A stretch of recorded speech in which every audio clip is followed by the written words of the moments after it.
مرض أمريكا لا تختلف عن مرض لبنان غير بالمسافة. 13 حزيران ذكرى أليمة بتاريخ زغرتا ولبنان وبضمير كل لبناني أينما وجد. ذكرى بطولة شهداء أبرار عزل، شهداؤنا في هذه المجزرة الأليمة من أهل ورفاق، وعلى رأسهم القائد توني فرنجية وزوجته والطفلة الغالية جيهان.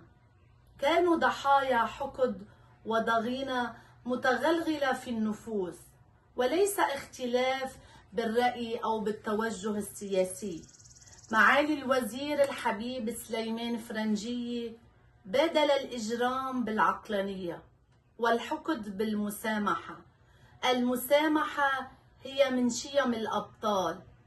سامح لأنه مسيحي، ترعرع في بيت وعائلة شعارها وطني دائما على حق.